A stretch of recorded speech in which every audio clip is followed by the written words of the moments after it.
Et coucou les gens et bienvenue, ici c'est Shirua, on se retrouve comme prévu pour cette nouvelle vidéo qui va être consacrée au Staril. Le Staril, c'est quoi? C'est le système d'enchantement des personnages que Bandai a créé il y a maintenant quelques mois pour augmenter en fait la puissance de nos personnages. Voilà, exit tout ce qui est poudre, maintenant on les utilise vraiment que pour faire la fameuse quête journalière. C'est vrai que maintenant on enchante de moins en moins les items qu'on va mettre sur les personnages, d'autant plus que sur les items Araya, il n'est pas nécessaire de les enchanter. Donc le Staril, il est classé aujourd'hui en 12 constellations, 2 de type front, 2 de type middle, 2 de type back, 2 de type vitalité, 2 de type aura, 2 de type technique, ce qui fait un total de 12. Il est évident que Bandai ne va pas se contenter de 12 constellations, et il est certain, vu le nombre de personnages sortis à l'heure actuelle, qu'il y ait d'autres constellations qui sortent, au moins 6 autres, par rapport au nombre de personnages actuels. Il est évident que c'est largement faisable, mais ça sera peut-être pas tout de suite.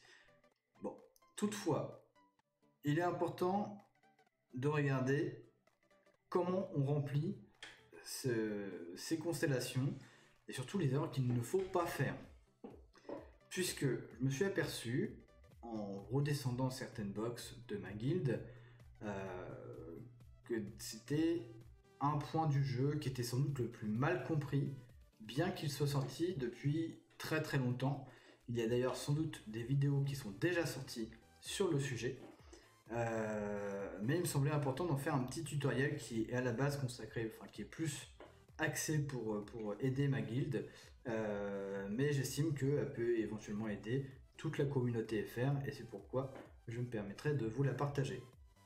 Alors, vous voyez que sur ce petit compte, puisque c'est pas le compte de Shirua que j'ai mais celui de Hiro, je me suis permis de débloquer des constellations qui sont vierges de tout perso et toutes les étoiles sont level 1. On regarde ce que j'ai hérité de l'ancien propriétaire de ce compte-là.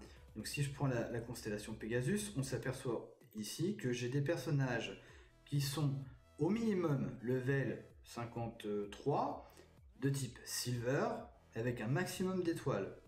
On a à contrario d'autres personnages comme Seiya LG qui est Araya 1 avec 3 étoiles et qui apporte un certain pourcentage de bonus. Alors, ce pourcentage de bonus, quel est-il? On voit ici qu'il est marqué 91,25%. En fait, l'étoile donne, quand on est à 100%, un max d'HP de 642, un max de furie attaque de 90 et un maximum de nullification de la défense physique de plus 2.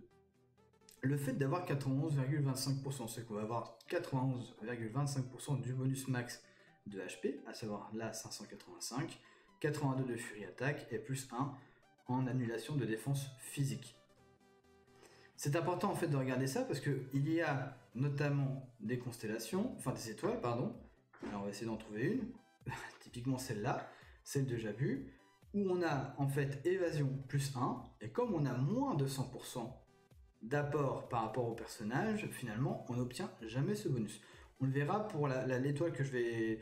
pour la stratégie en fait pour remplir ces étoiles. C'est très important de voir parce que c'est des bonus en fait qui n'évoluent pas. Quel que soit le niveau de l'étoile, au niveau 1, au niveau 7, c'est toujours évasion plus 1, précision plus 1. Alors que les annulations en fait, de défense physique ou de furie, elles augmentent en fait. On a du plus 2, du plus 3. Ça dépend un peu du type de chevalier qu'on peut mettre dedans. Alors, on va retourner. Donc moi j'ai débloqué le middle et le back et en cours sur ce petit compte la vitalité, l'aura et la technique. Donc les trois derniers qui vont arriver d'ici très longtemps. On va les laisser tourner. De toute façon ça coûte rien ça fait perdre que du temps. En attendant, on collecte les runes. Alors sur le scorpion, ici on va déjà casser une idée reçue. C'est pas parce que le scorpion c'est middle row qu'on va mettre dans les étoiles uniquement des personnages de type middle. Vous pouvez mettre n'importe quel personnage. Évidemment, c'est pas le bon truc. Là, aujourd'hui, enfin, cette étoile-là, typiquement, elle va bon, toutes les étoiles vont monter les HP, mais celle-là va augmenter en plus l'attaque physique et la résistance furie. Donc, caractère placement, vous voyez ici, ça c'est tous mes personnages que je peux placer. Dans cette configuration, on a deux options. La première, c'est de dire, je veux de la puissance tout de suite, là, maintenant, et je vais aller chercher, par exemple, un Mu Athéna exclamation, qui irait Araya 1, et qui va m'apporter 30 plus 35, 65, plus 26, 25, 91,25 de bonus du total de l'étoile, du maximum du total de l'étoile. Ça peut être très bon, en fait, pour récupérer rapidement du bonus très très tôt. Maintenant, est-ce qu'il est préférable de mettre un personnage qui va effectivement m'apporter 90 ou quelqu'un qui va me donner... alors, est-ce que j'ai ça sur ce compte-là? Bonne question. Tac, tac, tac.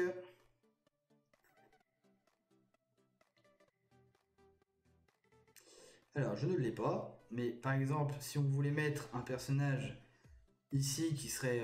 bon, là, il est 4 étoiles, mais qui serait 5 étoiles, qui va me donner en fait en rareté 50% du bonus de l'étoile, bah, ça peut être très intéressant de les mettre sur des étoiles qui vont donner de la précision ou de l'évasion. Pourquoi? Parce que tout simplement, quand vous allez arriver au maximum, c'est-à-dire que en fait, un personnage qui a 50% de rareté, la seule chose qu'il y a à faire, et aujourd'hui c'est beaucoup plus simple, c'est de le monter en Gold 2 pour obtenir le bonus des 100%. Alors que si je mets ici Mu Athéna exclamation, bah, le temps que je le monte en étoile, c'est-à-dire le temps que je fasse d'autres poules sur les bannières et que j'arrive à le monter 5 étoiles, il va se passer du temps. Bien sûr, on va y arriver à la fin, puisque du coup, ce personnage-là va finir par se retrouver très régulièrement dans les bannières, on va de plus en plus se pool, et du coup, on va arriver à monter les étoiles. Mais ça va prendre du temps. Alors que monter des niveaux et monter des classes d'armure, ça se fait quand même beaucoup plus facilement. Et c'est ce qu'on va rechercher en fait. C'est quand on parle de travailler le stérile, c'est typiquement d'aller chercher les personnages qui va nous permettre d'augmenter nos étoiles très rapidement. Alors, donc là pour le coup, là j'ai pas à me poser de questions. On va plutôt aller chercher effectivement un Mu Athéna exclamation là-dessus. Puisque là, encore une fois, je n'ai pas ni de précision, ni d'évasion à aller chercher. Sur la deuxième étoile, là c'est du furie critique. Donc quand on va aller chercher un personnage, c'est pareil, on va pas s'amuser à aller chercher des personnages qui sont... voilà, là on va chercher de la puissance tout de suite. Hop, de toute façon je serai limité par rapport au nombre de personnages. Par contre là voilà, nullifie furie résistance, plus 3. Donc là par contre, on va aller chercher un personnage. On va essayer d'être malin dans la façon d'aller chercher le personnage parce que aujourd'hui, par exemple, il y a des personnages qui sont farmables, d'autres qui ne le sont pas. Et les personnages farmables sont les plus idéaux pour les monter facilement en étoile. Alors, qu'est-ce que je peux avoir en farmable? Eh bien, facile là-dedans qui traîne. Pas tant que ça en fait. Apparemment, ils ont déjà tous été mis. Lui, il est pas farmable. Lui, par exemple. Alors, ça peut sembler là pour l'instant un très mauvais choix. J'espère que je me trompe pas parce que lui, il est pas farmable, c'est sûr. Après, tout ce qui est OCE, on va les avoir assez facilement dans les monthly, les bonus mensuels. Et ah bah voilà. Misty, typiquement, il est farmable en fait dans les gachas, dans les free gachas, ou les gold gachas aussi, de manière générale. Voilà. Donc là, ça peut sembler un mauvais choix, puisque finalement, il apporte 0% parce qu'il est classe vert, et puis un bonus level 1 à 0,25, avec une rareté de 40%. Voilà. Mais cela dit, j'ai très peu de travail à faire, j'ai juste à le monter un petit peu en niveau, lui monter ses classes d'armure, et tout de suite, il va prendre de la valeur, et tout de suite, le bonus de l'étoile va être augmenté. Là, pareil, on a de l'évasion. On va aller chercher aussi un personnage qu'on peut retrouver assez facilement. Hmm. Alors déjà j'avais du mal à trouver le premier, peut-être en trouver un deuxième. Voilà. Le lion maintenant est assez facilement, on peut le trouver assez facilement puisqu'il est utile. C'est le dernier personnage farmable qui est sorti dans les quêtes extra pour aller chercher les items à Raya. Donc automatiquement, ses étoiles vont augmenter aussi. Ici, on a de la défense physique, donc là, on va aller rechercher à nouveau un personnage puissant. Alors, il faut que je regarde un petit peu pour les autres 2, 3, 4, 5, 6, 7. 7, j'en ai déjà mis 2, ça fait 9, divisé par 2, ça fait 4,5. On peut aller chercher effectivement encore du personnage Araya. Sans difficulté, je peux en mettre à peu près 4 ou 5 par étoile. J'avais déjà mis 3. Ici, pareil. Hop. Sachant que ce petit Afroterre est de plus en plus présent aussi sur les bannières, donc il va monter assez facilement en étoile maintenant. Ici, nullifie physique, défense physique, donc là, un personnage facilement farmable. Alors, je crois. Alors lui, c'est sûr qu'il est farmable maintenant. Pareil dans les extra quests qui permettent d'obtenir les items Araya. De mémoire, c'est celui qui donne l'item Aquarius. Et le dernier. Qui c'est qu'on peut avoir d'autres? Alors moi, il me semblait que Libra Shiryu était farmable maintenant, donc je vais mettre ce personnage. Voilà. Donc là, évidemment, en fait, j'ai du travail à faire post-placement de personnage, puisqu'il faut que j'augmente Shiryu Balance, il faut que j'augmente Aiolos, et il faut que j'augmente Léo Gold en level et en classe d'armure pour pouvoir en fait bénéficier de bonus supérieurs. Après, deuxième travail à faire sur une constellation, c'est de monter les niveaux. Aujourd'hui, ils sont... Là, actuellement, toutes les étoiles sont level 1. Erreur à ne pas faire, c'est de dire, voilà, j'ai mon mu Athéna exclamation qui m'apporte 91% du bonus de l'étoile. Bah, la logique, c'est de dire, cette étoile-là, il faut que je la booste à mort, en fait. Parce que ça va m'apporter beaucoup de bonus en l'augmentant, puisque là, je vais augmenter, alors à un niveau, je l'augmente de 49 le max HP que je peux avoir de cette étoile-là, de 13 la physique attaque et de 5 la résistance furie. Ça me prend 10 minutes. C'est-à-dire que dans 10 minutes, je reviens, je peux le monter level 3, et puis level 3 c'est une demi-heure, donc une demi-heure après, je peux le monter level 4. Et bah non, c'est surtout ce qu'il faut pas faire. Parce qu'en fait, là, ça m'a... Pour monter d'un niveau, voilà, on le voit sur cette étoile-là, il me faut que 3000 points, sachant que les bonus accordés par les runes Torchstone de même type, donc là, en l'occurrence middle, donnent un bonus de 1,5 par rapport au bonus normal. Exemple, si je prends ici, je mets un middle rune de type front, ça m'apporte 700 points. Si je fais la même chose avec un type middle, hop, je vais tout de suite gagner 1050 points. Alors, dans l'idéal, c'est d'éviter de gaspiller les points et de les augmenter au plus proche. Là, en l'occurrence, en négociant entre le middle et les petites runes de type middle. Voilà. Et là, en fait, il faut vraiment les augmenter toutes au même niveau. On va pas aller chercher un niveau 8 sur une étoile et toutes niveau 1. Ça sert à rien. Parce que là, concrètement, quand je fais ça, j'ai toutes mes étoiles qui gagnent 49 HP. Et en fait, ça va dépendre après du pourcentage qu'apporte le personnage. Là, en l'occurrence, j'ai 40%. Donc là, j'ai plus 20.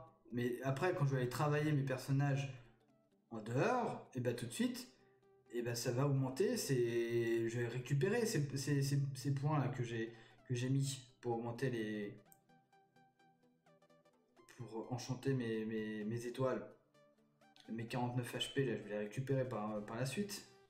Il suffit juste que je travaille sur chacun de mes personnages que j'ai mis sur mon étoile. Et là, en plus, pour le coup, Bandai nous a aidé avec les events de fin d'année, puisqu'on a plein de potions rouges qui sont tombées, qui vont nous aider en fait à obtenir le résultat escompté. Voilà. Hop. Donc je vais jamais en fait jusqu'au bout, hein. Chaque fois je me cale pour arriver en fait à gaspiller un minimum de points au-delà en fait du seuil qui est nécessaire, au-delà des 3000. Donc là j'en mets 2, je pourrais très bien en mettre que 1 si je veux dire bah, je vais économiser mes middle runes et j'accentue un petit peu plus l'effort sur les petites runes sur lesquelles j'en ai beaucoup plus en quantité. Hop, voilà, tac. Et tac. Donc voilà, ce qui veut dire que dans 10 minutes, toutes mes enchantements sont prêts. Je vais augmenter de façon significative les HP de tous mes personnages de type middle, et je vais pouvoir continuer de les enchanter, puisqu'après il va demander de plus en plus de points. Et là, j'ai gardé quand même pas mal de grandes runes pour pouvoir les augmenter au fur et à mesure. On va le voir après, donc là je vais switcher sur mon gros compte, sur le compte de Shirua. Et on va voir qu'effectivement, ce que je vous avais présenté il y a un moment, en vous disant que voilà, j'étais en train de travailler sur les étoiles sur les personnages qui constituent les étoiles du Star Rail de Shirua, vous verrez que effectivement, aujourd'hui j'ai fini ce travail-là. Il manque encore quelques micros ajustements à faire, mais ça va se faire très très facilement. Hop, tac, tac, voilà. Hop, et donc on va switch sur le compte de Shirua. Et il n'apparaît pas. Magie. Hop, tac, et tac.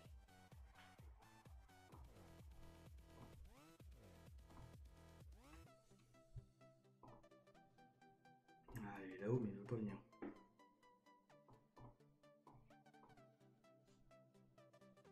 Ah là là là là. Les aléas du direct. Alors, attendez, je vous mets ça. Tac. Et on va ouvrir.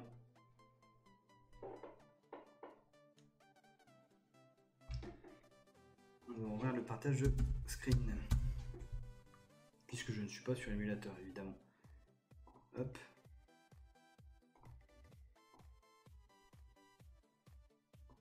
Voilà.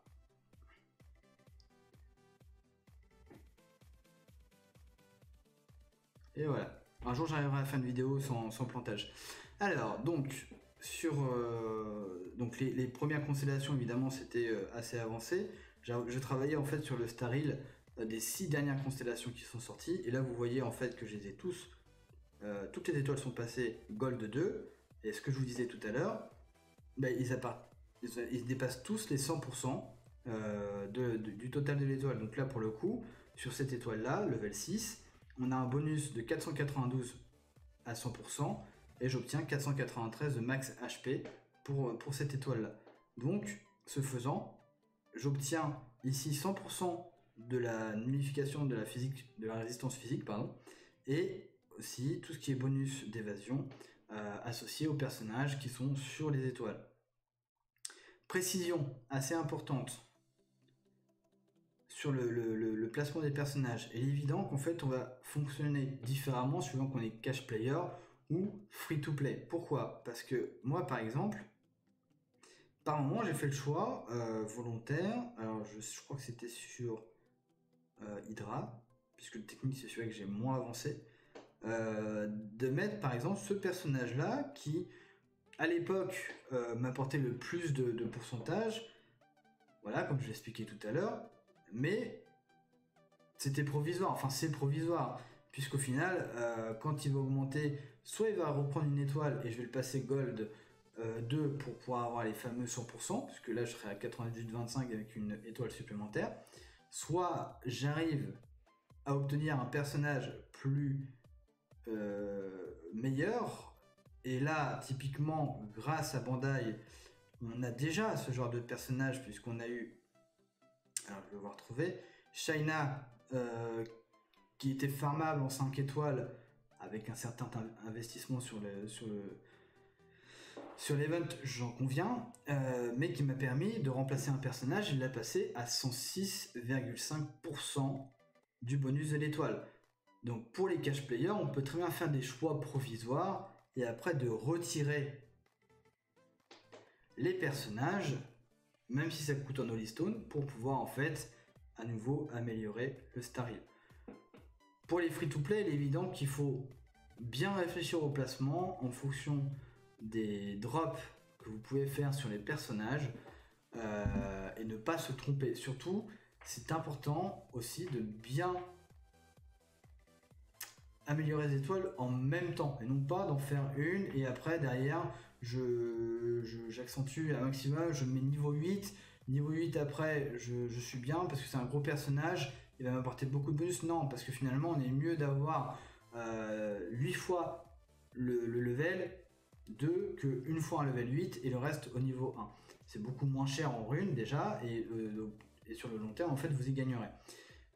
Donc voilà ce que je peux dire sur le Star Hill. Faites vraiment très attention de la façon dont vous montez, notamment les free-to-play, pour pas gaspiller des Holy Stones après pour l'améliorer. Placez vos personnages, même s'ils sont niveau 1, tout d'abord en fonction des étoiles. Si vous devez aller chercher des bonus rares de type évasion, précision, nullification de résistance physique ou furie, et après aller chercher des bonus comme je l'ai fait tout à l'heure avec des personnages qui vont vous apporter tout de suite beaucoup de puissance de l'étoile, tout en sachant que vous allez récupérer des étoiles de rareté au fur et à mesure des bagnacs qui vont se succéder pour pouvoir les augmenter. Mais c'est pas les plus importants. Voilà. Et après, si toutefois vous êtes cash player et vous voulez après remplacer les personnages à gauche, à droite, c'est faisable avec des personnages qui sont donnés par Bandai et qui sont farmables au niveau 5 étoiles, Araya, très facilement, puisque voilà, je rappelle, Shaina était très facile à monter en Araya, Milo SSE c'était le même calibre, donc c'était des personnages qu'on pouvait très facilement monter dans le Star Hill et remplacer pour des personnages qui étaient moins forts. Par exemple, si j'avais Shaina, je le mettais à la place d'Iki, ça faisait tout de suite gagner presque 18% de 18 points en fait sur le bonus de l'étoile, c'est pas négligeable. Encore une fois, on peut très bien dire, bah là j'ai augmenté de 6 points mon bonus en les passant gold tous. Et bien 6 points multipliés par 12 par chaque étoile, c'est comme si vous augmentiez en fait le bonus global de l'étoile de 6%. Quand on est déjà à 8000 de max HP, c'est pas négligeable. Donc voilà, j'espère que cette vidéo vous aura été utile pour comprendre un petit peu plus ce qu'est le Star Hill. Quant à moi, je vais vous retrouver très prochainement, sans doute demain, pour un live pool. Je prévois de dépenser quelques petits HS sur mon compte principal pour essayer de récupérer Iki ACE, parce que pour moi Iki c'est le personnage de la série, enfin c'est celui que je trouve le plus badass dans tous les cas, et il me le faut à tout prix. Donc peut-être que je ne l'aurai pas demain en live pool, puisqu'a priori les lives ça ne porte pas vraiment chance, je l'aurai peut-être en cachette, mais dans tous les cas j'en ferai une vidéo test, dès que j'aurai pu le monter en skill et en Araya 1. J'ai d'ailleurs, puisqu'on m'a posé la question, anticipé. Voilà, tous les items sont là. Ils sont prêts. Ils attendent plus que mon petit Tiki. Voilà. Ils sont là mes petits items Araya. Donc il va passer directement du level 1 au level 110 avec Araya 1 directement. Et après il me restera les skills à monter, sachant que j'ai quelques larmes qui vont me permettre de l'augmenter assez rapidement. Donc je vous ferai un test effectivement du Iki ACE. Je vais faire aussi un test à la demande qui a été faite sur la chaîne sur Yoga, Tonfa et sur Sean Twin Road, pardon. Même si effectivement on le verra dans les tests, c'est des personnages qui sont relativement accessoires. Et on verra ce que ça donne à ce niveau-là. Voilà. Et sinon, je serai en live jeudi soir pour la crusade, comme tous les jeudis, toutes les 2 semaines. Voilà. Et bien écoutez, il ne me reste plus qu'à vous souhaiter à tous et à toutes une bonne soirée, et je vous dis à très bientôt. Ciao ciao.